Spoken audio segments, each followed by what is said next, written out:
Let us help you reach your peak in retirement. It's time for Retirement Elevated with Sean Lee. Hey, everybody, back for another edition of the podcast. Into May now here on Retirement Elevated with Sean and myself.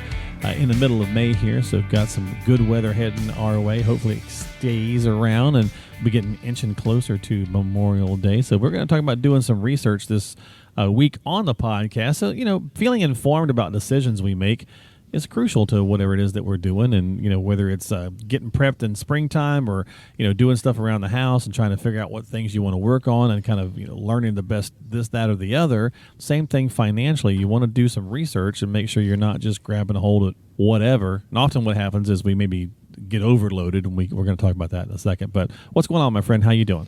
I'm good. Just getting ready for summertime. Kids out of school, and we're leaving. We're going to go to Florida for a little bit. First time the kids will be on a plane since this whole thing went down. Yeah. Nice. You guys doing that like over Memorial, or what's going on? Yeah. So kids get out of school that Friday before, and we're gone for about a week. Gotcha. Yeah. So we got a couple of weeks to go still, but we're getting there.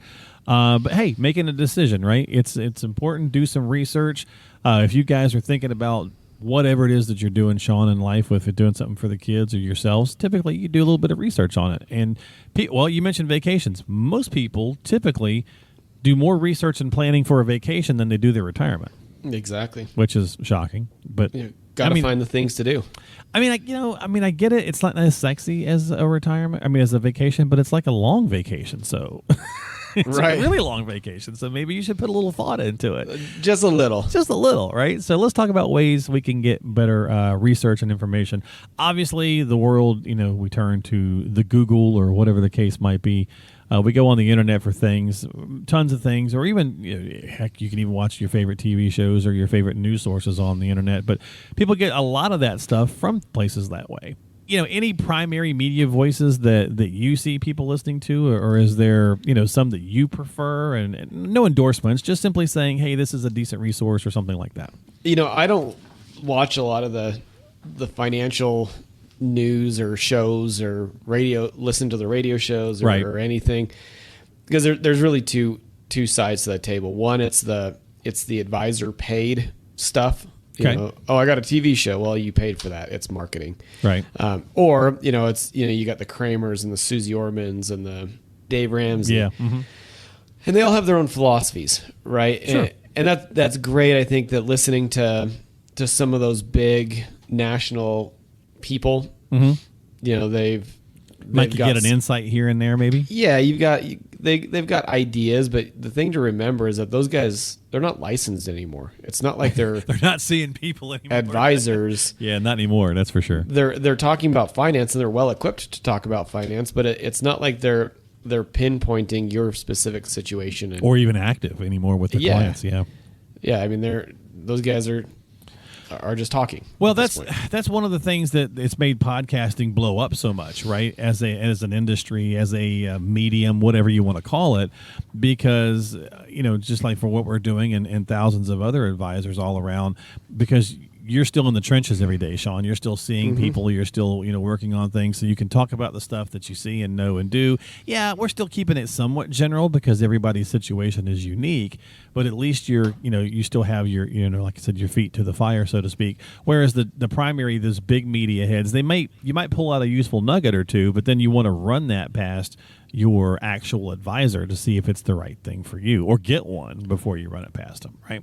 Right. And I look at it like, if somebody says that a financial decision 100% of the time is always bad or wrong, or always right or wrong, they're not an advisor, because investing in the S&P 500 all the time isn't necessarily the right thing for everybody to do. Right. And so I have a hard time with that, because everybody's situation is unique, and the financial decisions that should be made off of facts and logic rather than myths and emotions.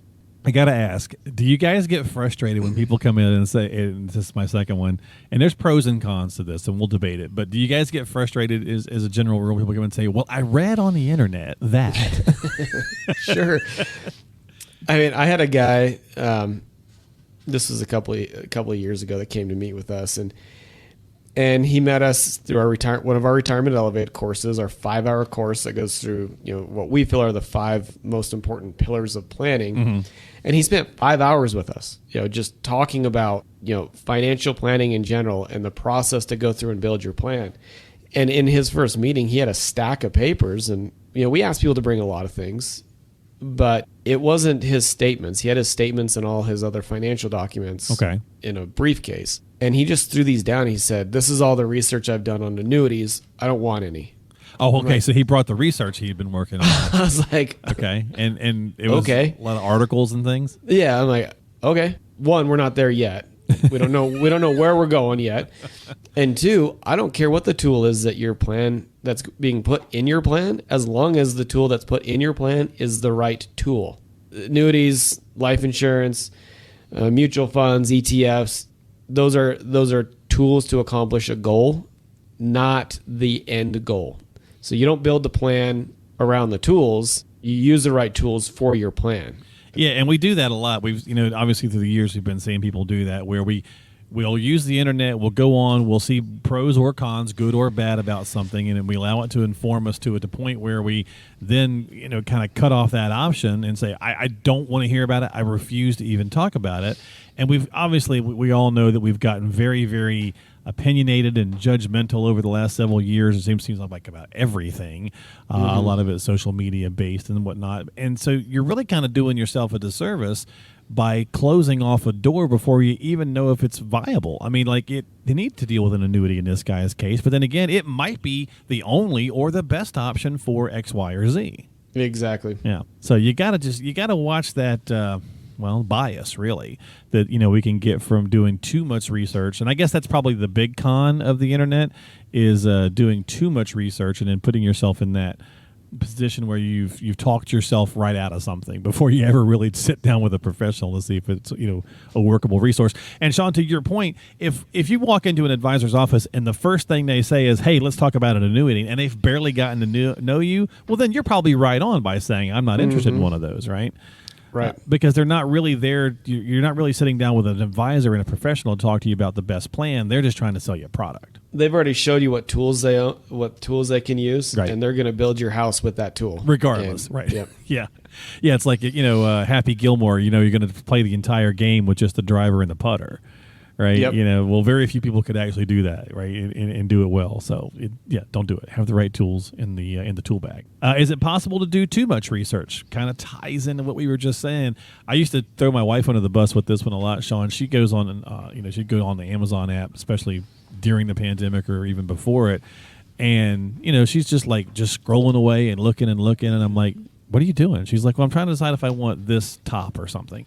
I was like, "Well, just buy one." She's like, "Well, there's just too many. Now I've looked at too many tops. I don't know which one to do." Yep.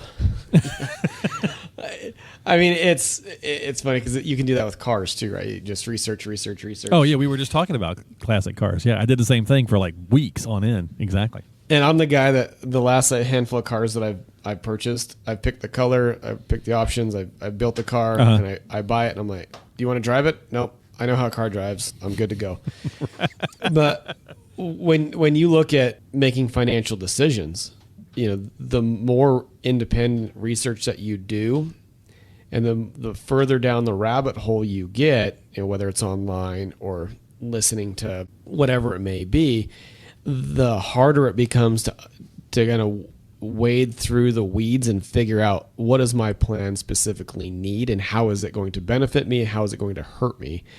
And then you start, going back to the annuity discussion, you could print articles on both sides of the table.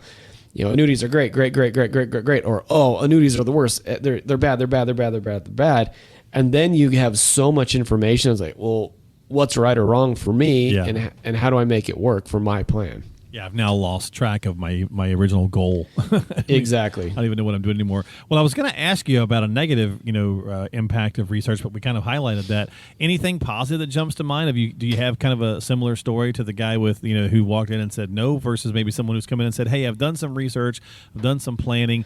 Here's what I think," and then you've kind of gone through the processes and, "Hey, you're actually pretty on target there." This has happened a couple of times. One, the benefit of over research is how Retirement Elevated was born. It was a conversation with my mom. She had done so much research on her own. Oh, okay. That I was like, all right, let's build something that can get the facts out there. And that's how Retirement Elevated itself was born. You know, all the time we've done the podcast, I'm not sure you shared that with us. And if you did, it was way long ago because we're on episode like 88, I think. Yeah, I mean, it was about 8 years ago. My mom was in the transition phase of getting closer and closer to retirement. Right. And we had the same discussions. And Sean, there's radio people out here. I'm getting seminar invitations.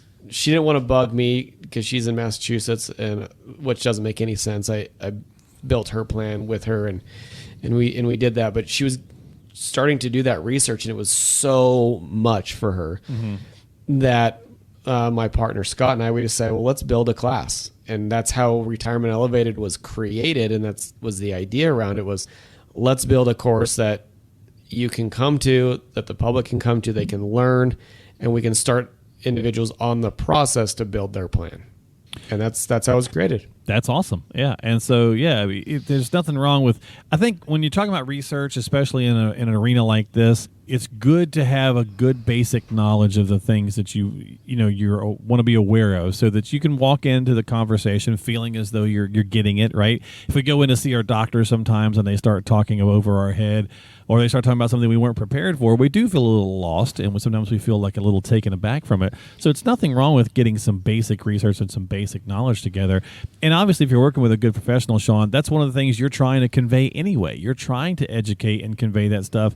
So it's like, okay, look, you come in with some knowledge. If I'm talking too fast or I'm going over your head or something's not registering, stop me, hit the pause button, and ask to explain, and let's dive in, right? So education is key to all that. Exactly. Yeah.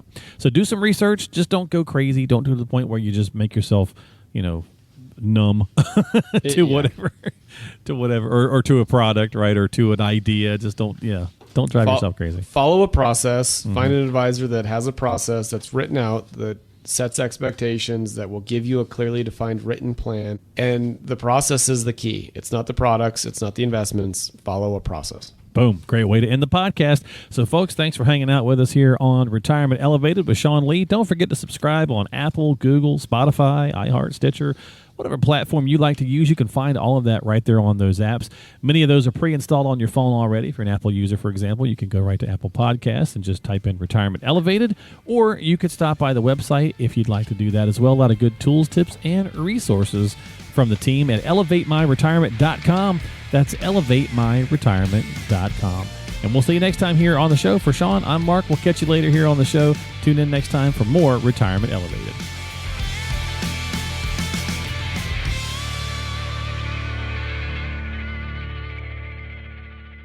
Investment advisory services offered through Elevated Capital Advisors, LLC, and SEC Registered Investment Advisor.